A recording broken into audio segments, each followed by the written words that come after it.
Nobody circles the wagons like the Albany Bills. That was an offline conversation that we had. Some things are just for us.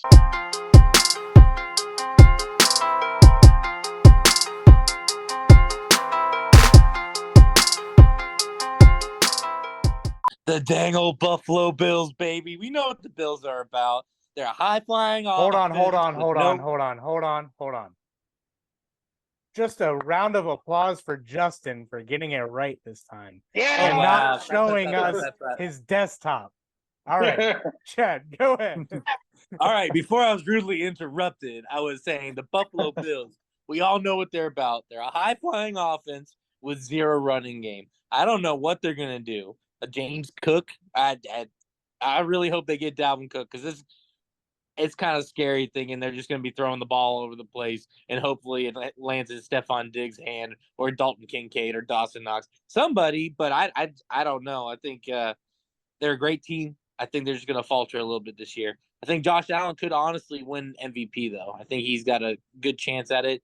And their defense, the only thing about their defense is starting to age. Justin? Yep. Yeah, I agree. Defense is starting to age a little bit, especially in the secondary. They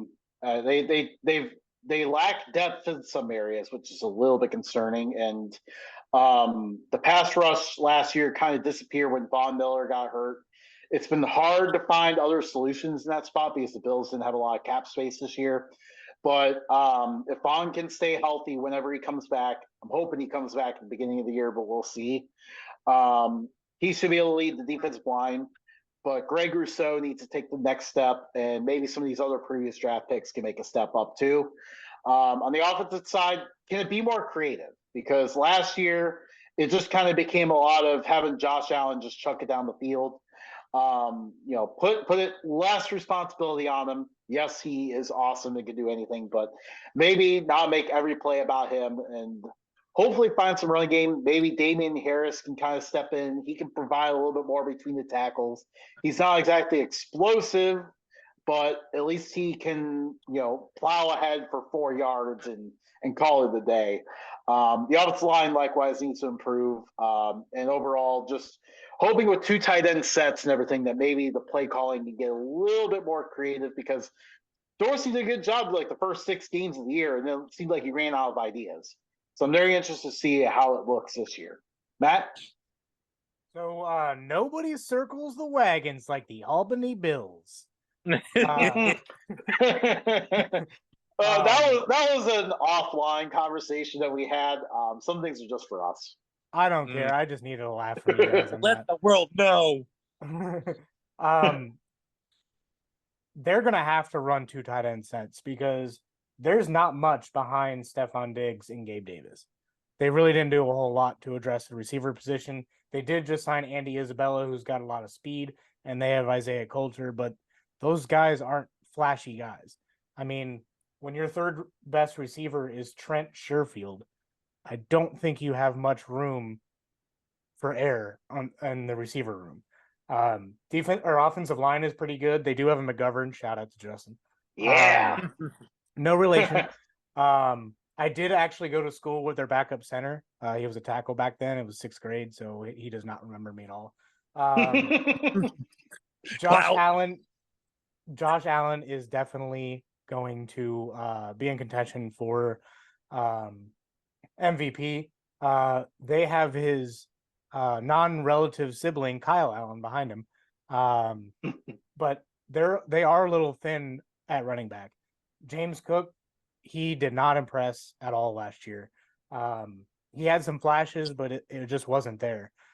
He's got to step up huge. Let's just assume for right now that James Cook doesn't sign a 1-year deal with the Bills. But you mean Dalvin Harris, Cook? That's what I meant. I was moving on to Damian Harris and threw me off. Damian Harris, he was okay in Pittsburgh or New England, wherever. I hate both, but Damian Harris was pretty good in New England, but they didn't have much of a run game, and he's the reason for that. What didn't he go to Alabama? Yeah. Yeah, so he's one of the handful of Alabama running backs that just exceeds expectations in college and then goes to the NFL and then just looks used. And then they do have Latavius Murray, but he's well past his prime at this point. Defensively, they are aging. I mean, if Von Miller can't go through an entire season, this team is gonna lose in the playoffs. They need It's Von the Miller nursing to home. stay healthy. Yeah, pretty much. Micah Hyde and Jordan Poyer are, and Tre'Davious White for that matter, are staples of this defense, but they're up there in age. So get their There's AARP cards out, and they could end up getting hurt again. I don't really want to see. I don't like to talk about injuries, but they do have a little bit of a contract thing going on at corner. Dane Jackson is on his final year. Isn't Tre'Davious White on his final year, Justin? No, he's not. He's got a few more.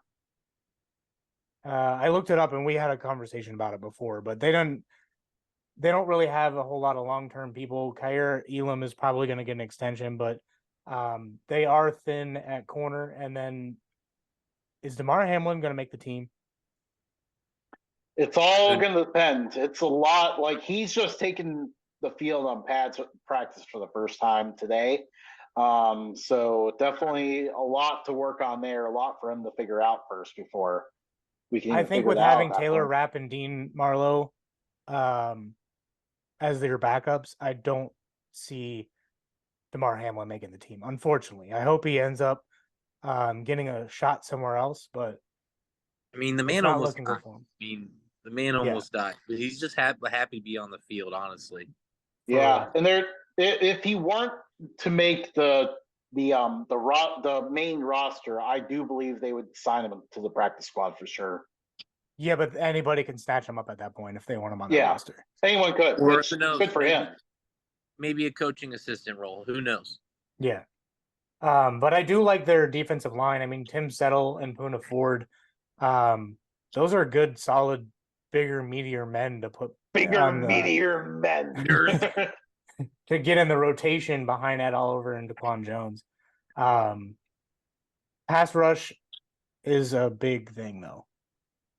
Von Miller not being on the field last year, you could see that there wasn't much of a pass rush. Yeah, and beforehand there was. Like, he made a huge difference. He was like the main piece of the pass rush. Like, Rousseau's been developing each year, but so far, like when Von Miller's off the field, Rousseau's like the only guy that can get up to the passer. Basham and the other defensive linemen just have not been able to get after the quarterback as much.